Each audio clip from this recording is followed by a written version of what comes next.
नमस्कार दोस्तों, आज के इस वीडियो का टॉपिक है कौन कौन से अपराध करने पर व्यक्ति को फांसी की सजा दी जाती है। क्योंकि दोस्तों, आज के समय में बहुत से ऐसे लोग हैं जो जाने अनजाने में कुछ ऐसे अपराध कर बैठते हैं जिनसे उनकी पूरी जिंदगी बर्बाद हो जाती है। यहाँ तक कि नहीं, आपको उम्र कैद और फांसी जैसी सजा भी हो सकती है। इसलिए आज मैं आपको कुछ ऐसे अपराधों के बारे में बताने वाला हूं जिन्हें अगर आप करते हैं तो आपको फांसी की सजा हो सकती है। तो चलिए जानते हैं। नंबर 1, गोली मारकर हत्या। दोस्तों, आज के बदलते समय में आपको हर गली मोहल्ले में छोटे छोटे माफिया देखने को मिल जाएंगे जो कि हर छोटी छोटी बातों पर गन निकाल लेते हैं, जिसकी वजह से आज गोली मारकर हत्या करने जैसी अपराध बहुत बढ़ गई है। तो अगर आप किसी व्यक्ति की गोली मारकर हत्या करते हैं तो इस स्थिति में सजा के 2 ही प्रोविजन होती हैं। पहला उम्र कैद और दूसरा फांसी। आपको पूरी जिंदगी जेल में बितानी होगी या आपको फांसी पर लटका दिया जाएगा। Number 2, rape.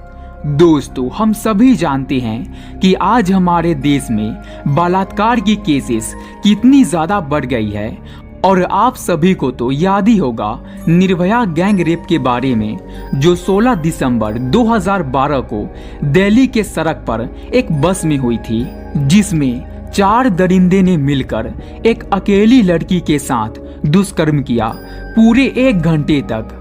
और इन दरिंदों ने सिर्फ उस लड़की की इज्जत ही नहीं लूटी बल्कि प्राइवेट पार्ट में रॉड घुसाने जैसी हैवानियत को भी अंजाम दिया, जिसकी वजह से 12 दिन बाद उसकी मौत हो गई।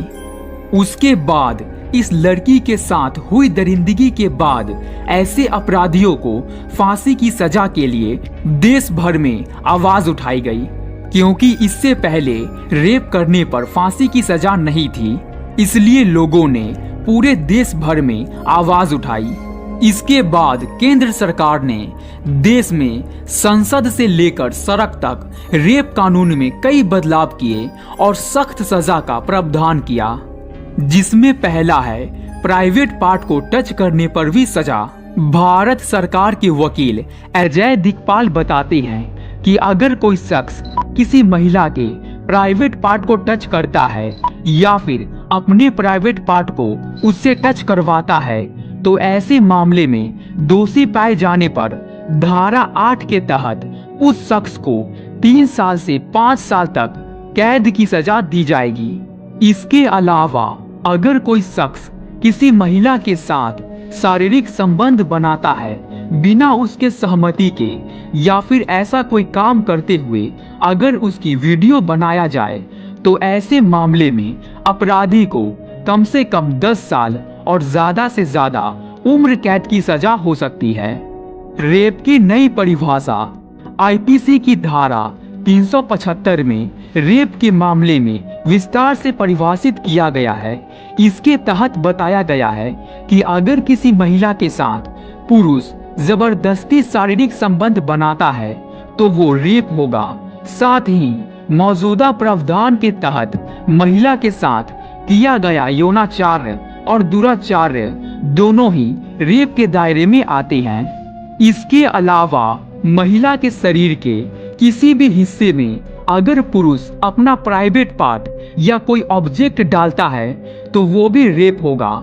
अधिवक्ता अमन सरीन का कहना है कि महिला की उम्र अगर 18 साल से कम है और उसकी सहमति भी है तो भी वह रेप ही होगा। और आईपीसी की धारा 376 के तहत कम से कम 7 साल और ज्यादा से ज्यादा उम्र कैद की सजा अपराधी को दी जाएगी। तो दोस्तों, आइए अब जानते हैं रेप में कब फांसी दी जाती है। आईपीसी की धारा 376 के तहत प्रावधान किया गया है कि अगर रेप के कारण महिला वेजेटेटिव स्टेज यानी कि मरने जैसी स्थिति में चली जाए तो दोषी को और कुछ नहीं, डायरेक्ट फांसी की सजा सुनाई जाती है। जैसे कि निर्भया के केस में हुआ था, उन 4 कैदी को फांसी दी गई थी। तो दोस्तों हम आशा करते हैं कि ये सारी बातें जानने के बाद आप कभी फ्यूचर में ऐसा गलती नहीं करेंगे। तो अगर वीडियो अच्छी लगी हो तो वीडियो को एक लाइक कर दो और चैनल को सब्सक्राइब कर दो ताकि इस तरह की नई नई वीडियोस आपको रोजाना मिलता रहे। धन्यवाद।